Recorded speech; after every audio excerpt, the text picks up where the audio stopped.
Hi everybody, I'm Jennifer. Welcome to my channel where I talk about books, music, movies, and anything else that takes my fancy. Today I'm doing a book and music mashup where I'm going to talk about my top 10 favorite literary bands and solo artists. Now this is not bands who are in books, but bands and solo artists who write books, who reference books, or take their name from books. So I'm going to take all those that I like and I'm going to put them in my favorite band order. It's not really going to be based on who makes the most literary references, because, if that happened, then Iron Maiden would be at the top, and more power to Iron Maiden. And I like Run to the Hills a lot, but they're not going to be on the list. Spoiler alert. All right. Okay, so I'm going to go ahead and get started.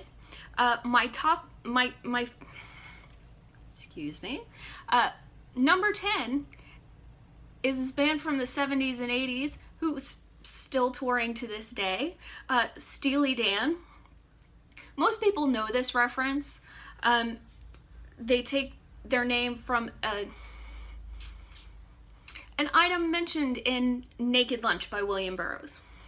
That's pretty much all I'm going to say about that. I like this band a lot.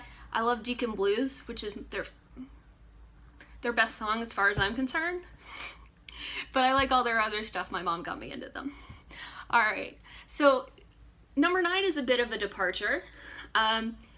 It's Cradle of Filth. And they are a metal band from the UK. Alright? And the main reason why they're on this list is because they have this song called The Byronic Man, which it takes a lot from Lord Byron, who is a famous poet. I don't know a whole lot about what Byron wrote, but I've heard of him, obviously.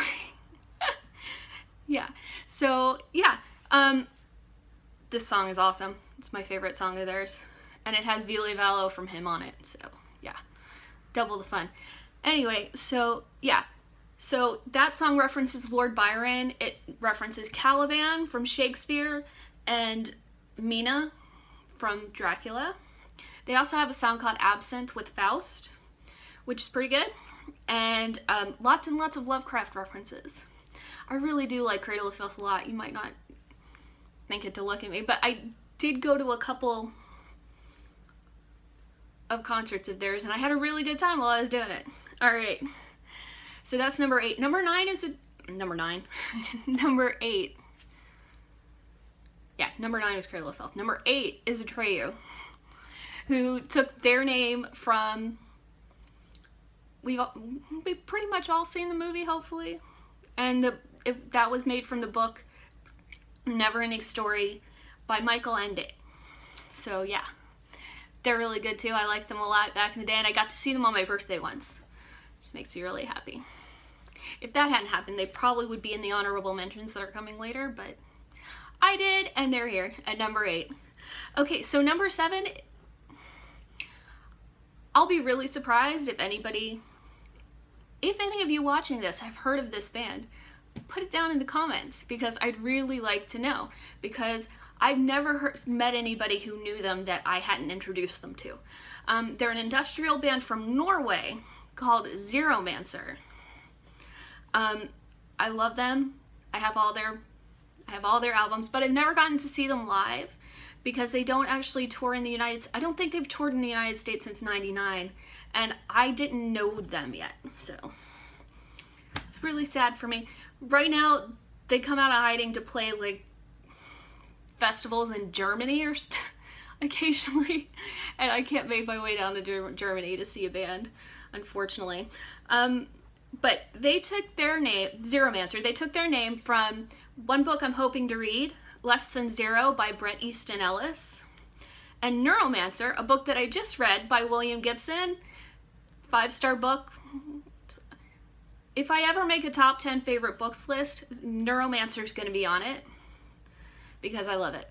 Okay, so number 7, obscure band alert, Zeromancer.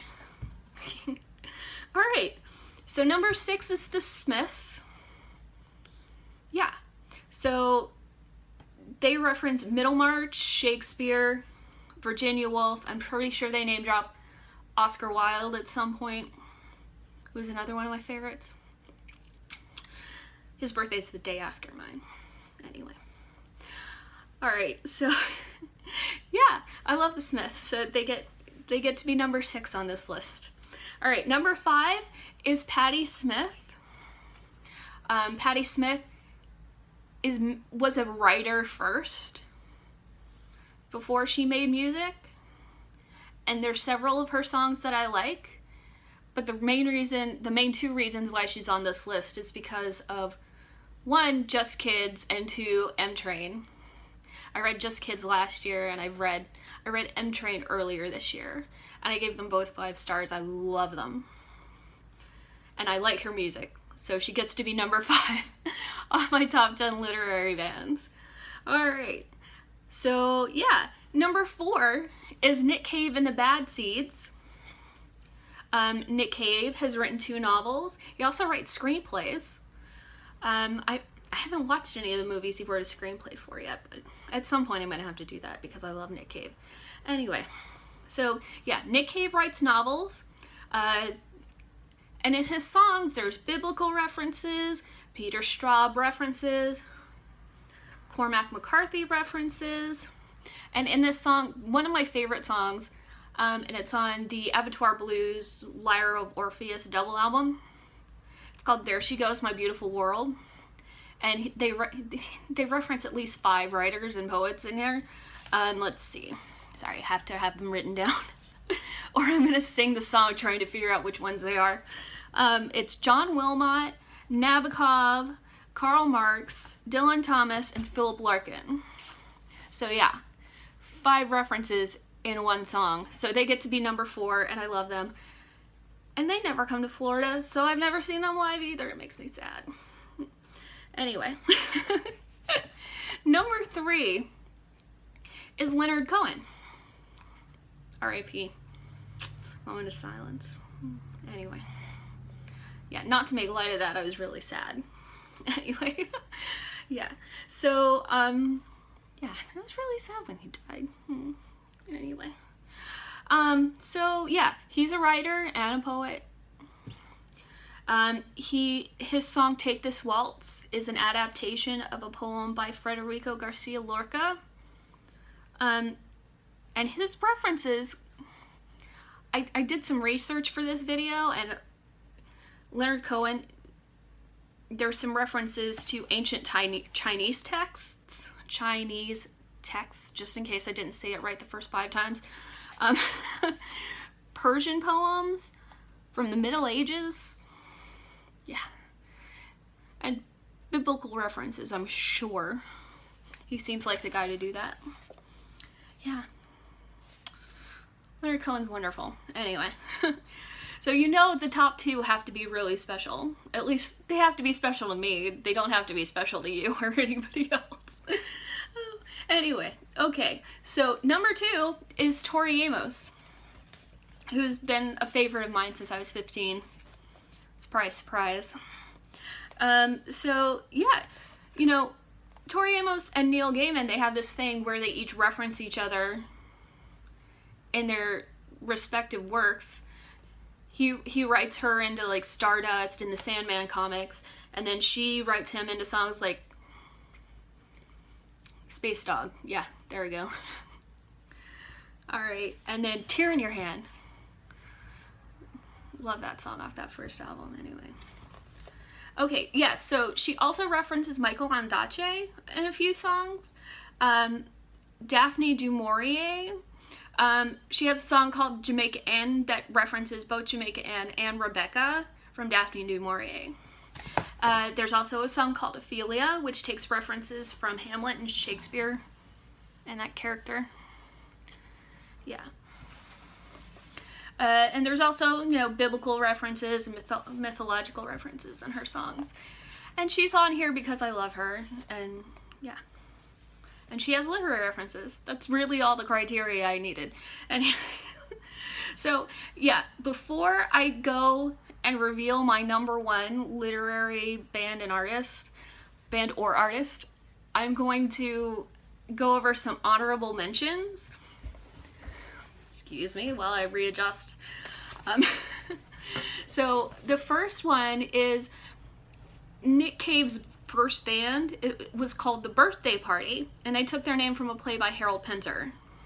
And then, of course, they had songs that reference literary books and all that. All right, so the next three coming up are all make references to Anne Rice's novels and vampires and stuff. First is Savage Garden, who took their name from a reference that Lestat made in The Vampire Lestat. And then Aurelio Voltaire, who has a very good YouTube page that I subscribe to. It's awesome. In one of his songs called Don't Go by the River, references Lestat. And this next song coming up, the next song by this band that's coming up, Concrete Blonde, who had an album called Bloodletting. And it's very, if you've read the Vampire Chronicles and you've listened to that album, you can see the references as clear as day. So yeah, Concrete Blonde. You know, a little bit of trivia about me. If you asked me what my dream job would be, there's only one answer for that. And that is the lead singer in a Concrete Blonde tribute band. Yeah, just in case anybody ever wants to know that. All right. The next honorable mention is Veruca Salt, who takes their name from the bratty girl character in Roald Dahl's Charlie and the Chocolate Factory. The next one is My Chemical Romance, who took their name from Irvin Welsh's, I think it's a short story collection thing, Ecstasy, 3 Tales of Chemical Romance. And then the lead singer Gerard Way does comics. Anyway, so Collective Soul was my favorite band in high school. If you want to know some more unnecessary Gen trivia, they took their name from a phrase in The Fountainhead by Ayn Rand. All right, so my last honorable mention is an artist by the name of Poe, who also I'd be very surprised if anybody knew who she was. Again, if you do and you want to discuss her, comments. Yeah. So Poe is the sister of Margzy Danielewski, who did Danielewski, I think that's how you say it, who did House of Leaves. And House of Leaves is referenced several times in her second album that came out in 2000 called Haunted, which I love. One of my favorite albums ever. Yeah, and he reads excerpts from House of Leaves on a remix single that came out in 2000 called Hey Pretty. So they took the chorus from the song on the record and they took out the verses, and he reads excerpts from House of Leaves where the verses should be. And I'll be honest, it kind of ticked me off because I like the regular song, but it's still pretty good. So those are my honorable mentions, which brings me to number 1, my top literary solo artist. It's not a band, spoiler alert. Rufus Wainwright, whom I adore because he has an excellent voice. Seriously good. I got to see him once in Atlanta. I had to drive a long way, but it was fun. Very much worth it. All right, so he has an album out where he puts Shakespeare sonnets to music, and it is fabulous. He also put a couple on his album, like 2 albums before that.